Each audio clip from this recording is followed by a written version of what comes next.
ನಿನ್ನೆ ಮೊನ್ನೆಯೂ ಸುದ್ದಿಯಲ್ಲಿದ್ದ ಚೈತ್ರಾ ಕುಂದಾಪುರ ಮತ್ತೆ ಸುದ್ದಿಯಾಗಿದ್ದಾರೆ.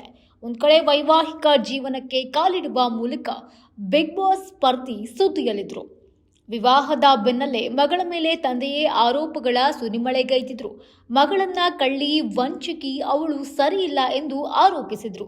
ಖುಷಿಯಾಗಿ ಮದುವೆಯಾಗಿದ್ದ ಚೈತ್ರಾ ತಂದೆಯ ಟೀಕೆಗಳನ್ನ ಎದುರಿಸಬೇಕಾಗಿತ್ತು.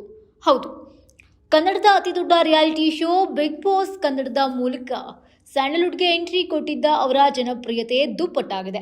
ವಿವಾದವಾದ ಮೇಲೆ ಕೆಲವರ ಕೆಂಗಣ್ಣಿಗೆ ಗುರಿಯಾಗಿದ್ದ ಚೈತ್ರಾ ರಿಯಾಲಿಟಿ ಶೋ ಎಂಟ್ರಿ ಕೊಡುತ್ತಿದ್ದಂತೆ ಸಿಕ್ಕಾಪಟ್ಟೆ ಇಷ್ಟವಾಗ್ತಾ ಹೋದ್ರು. ಅವರ ಅದೃಷ್ಟವೇ ಬದಲಾಯಿತು. ಇದೇ ಜೋಶ್ನಲ್ಲಿ ವೈವಾಹಿಕ ಜೀವನಕ್ಕೂ ಕೂಡ ಚೈತ್ರಾ ಕಾಲಿಟ್ಟಿದ್ರು. ಪ್ರೀತಿಸಿದ ಹುಡುಗನೊಟ್ಟಿಗೆ ಕೂಡ ಮದುವೆಯಾಗಿದ್ರು. ಈ ಮಧ್ಯೆ ವಿವಾಹದ ಬಳಿಕ ಚೈತ್ರಾ ಕುಂದಾಪುರ ಅವರ ಹೆಸರನ್ನ ಬದಲಾಯಿಸಲಾಗಿದೆ ಎಂದು ಹೇಳಲಾಗ್ತಾ ಇದೆ. ಮದುವೆ ಬಳಿಕ ಯಾಕೆ ಹೆಸರನ್ನ ಬದಲಾಯಿಸಿದ್ರು? ಈ ಹೆಸರು ಬದಲಾವಣೆ ಸಂಪ್ರದಾಯವೇ ಅಥವಾ ಚೈತ್ರಾ ಕುಂದಾಪುರ ತಾಯಿಗೂ ಹೆಸರು ಬದಲಿಸಿದ್ರ? ಚೈತ್ರಾ ಕುಂದಾಪುರ ಹೊಸ ಹೆಸರೇನು? ಎಲ್ಲವನ್ನ ನೋಡ್ತಾ ಹೋಗೋಣ. ಅಂದಹಾಗೆ ಕಾಲೇಜು ದಿನಗಳಿಂದ ಅಂದ್ರೆ ಸುಮಾರು 12 ವರ್ಷಗಳಿಂದ ಚೈತ್ರಾ ಹಾಗೂ ಶ್ರೀಕಾಂತ್ ಪ್ರೀತಿ ಮಾಡ್ತಾ ಇದ್ರು. ಕೊನೆಗೂ ಇಬ್ಬರು ಅವರ ಮನೆಯವರನ್ನ ಒಪ್ಪಿಸಿ ವೈವಾಹಿಕ ಜೀವನಕ್ಕೆ ಎಂಟ್ರಿ ಕೊಟ್ಟಿದ್ದಾರೆ.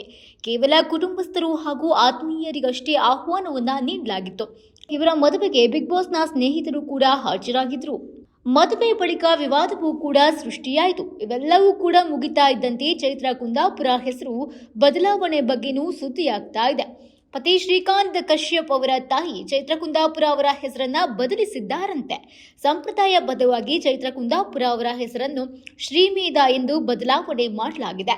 ಪತಿ ಶ್ರೀಕಾಂತ್ ಅವರ ತಾಯಿ ಬಾಳೆಹಣ್ಣನ್ನ ತಿನ್ನಿಸುವ ಮೂಲಕ ಚೈತ್ರಾ ಹೆಸರನ್ನ ಸಂಪ್ರದಾಯದಂತೆ ಬದಲಾವಣೆ ಮಾಡಿದ್ದಾರೆ. ಇದು ಅವರ ಕಡೆಯ ಶಾಸ್ತ್ರ ಎಂದು ಹೇಳಲಾಗ್ತಾ ಇದೆ. ಇನ್ನು ತಮ್ಮ ಹನಿಮೂನ್ ಬಗ್ಗೆ ಮಾತನಾಡಿರುವ ಚೈತ್ರಾ, ಹನಿಮೂನ್ಗೆ ಡ್ರೀಮ್ ಪ್ಲೇಸ್ ಅಂತ ಏನೂ ಇಲ್ಲ, ಆದರೆ ಶಕ್ತಿಪೀಠಗಳನ್ನ ನೋಡಬೇಕು ಅನ್ನೋದು ಬಹಳ ದೊಡ್ಡ ಡ್ರೀಮ್ ಪ್ಲೇಸ್. ನಾನು ಕಾಮಾಖ್ಯಗೆ ಹೋಗಬೇಕು, ನೇಪಾಳದ ಪಶುಪತಿನಾಥಕ್ಕೆ ಹೋಗಬೇಕು ಎಂದು ಹೇಳಿದ್ದಾರೆ. ಒಟ್ನಲ್ಲಿ ಹೊಸ ವೈವಾಹಿಕ ಜೀವನಕ್ಕೆ ಕಾಲಿಟ್ಟಿರೋ ಚೈತ್ರಾ ಕುಂದಾಪುರ ಗಂಡನೊಂದಿಗೆ ಟೆಂಪಲ್ ರನ್ನಲ್ಲಿದ್ದಾರೆ.